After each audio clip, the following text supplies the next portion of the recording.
In this episode, we spend time with the biggest fish in the sea, take a sunrise trip to go and find some, and investigate one of conservation's hottest topics.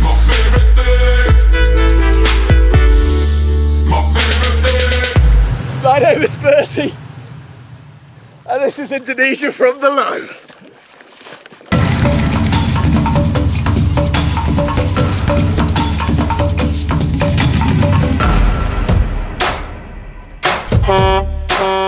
Watch out!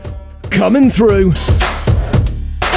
Measuring over 12 metres in length, this submarine steam train is a whale shark.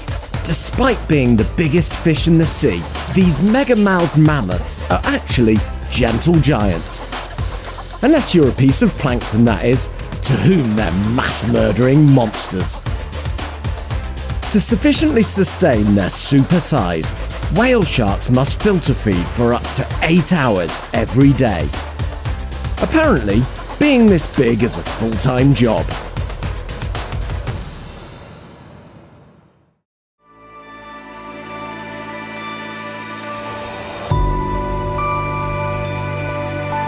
That light is very bright, given it's 4 o'clock in the morning.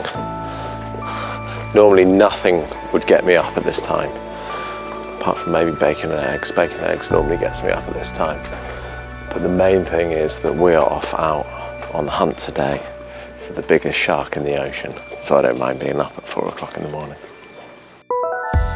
At the right time of year, when the moon is new and the ocean is calm, it is possible to see whale sharks feeding in the waters off Derawan Island.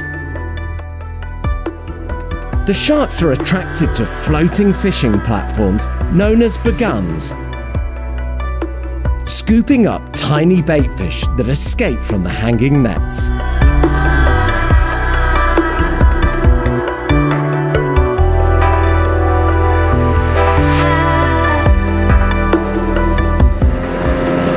Those things are very cool.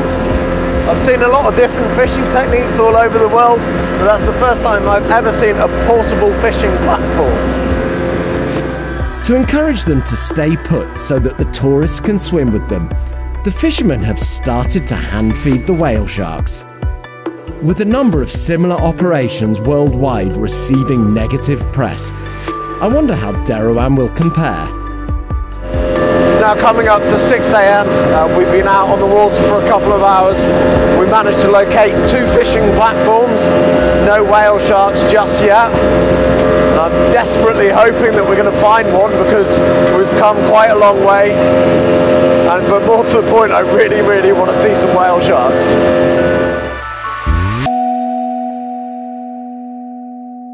I think I just saw a fin. There's a lot of commotion on this fishing platform and they're feeding something.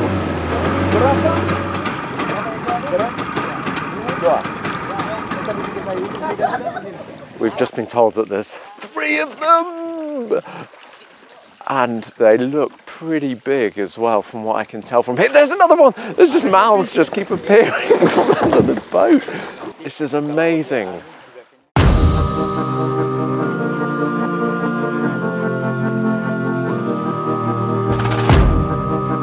We're going to have to get in very quickly because the fisherman's not sure how long they're going to stay around for. So we're going to kit up and jump in.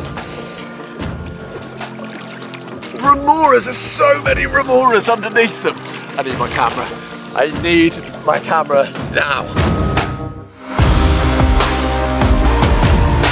There are very few experiences like sharing the marine realm with a whale shark, or in this case, a lot of whale sharks. We have a saying in underwater photography that says, get close and then get closer again. You really want to try and minimize the amount of water between your camera and the subject. And this will make sure that your images are as sharp as possible and the colors come out really nicely.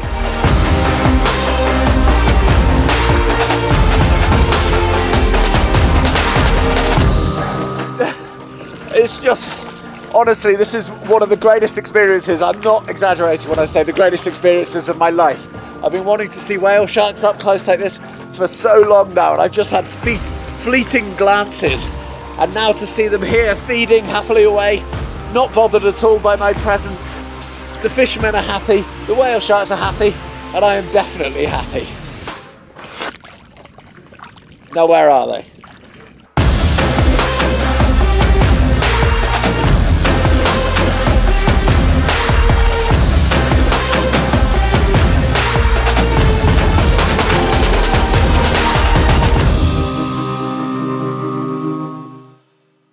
Up on the Bagang, I got speaking to Rafli, a fisherman here, about his feelings towards the sharks.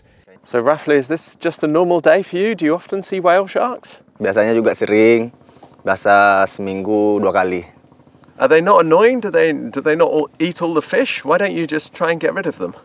Dia apa ya? Dia ikannya sabar, dia ndak membunuh, dia ndak ada gigi, ya kan? Kalau dia ndak diganggu, ndak terlalu banyak diganggu, dia juga ndak ganggu kita kok.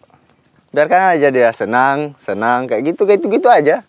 Ndak akan ganggu, kayak gitu aja. Jadi kita juga senang kan? Kita juga happy kayak gitu. So that's a nice way of looking at it, kind of everyone lives happily together. And do you normally feed them or is that just for tourists? Biasanya dikasih makan. Kalau kan kayak ikan yang kecil-kecil itu kayak gitu kan dibuang aja kan. Jadi kalau sisanya dikasih makan aja. Dia juga makan kok. Did you know that people will travel from all over the world just to spend time with these animals?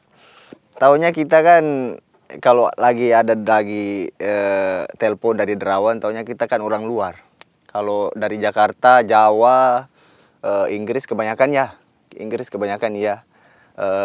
Cina, Jepang ada juga. Sering sekali. Terima kasih banyak. Ya, sama-sama. And thank you so much for showing me your very friendly neighbours. Yes. I know that experiences like this sometimes get a bit of a hard time, certainly by conservationists and in the media, but I've got to say that having come here, I'm actually suitably impressed. All parties seem to be benefiting: fishermen, whale shark, customers, captain. So for me, everything's all right. And now I'm going to go back to bed, I think. We leave the hand-fed whale sharks behind, full of fond memories and even fuller memory cards. Compared to other infamous operations around the world, Derawan seems to be setting a benchmark for how all parties can benefit. To prevent the development of a tourist circus, the hand feeding is now being closely monitored by local NGO, Whale Shark Indonesia. And in all this, we must remember, so long as there are whale sharks, there will be whale shark tourism.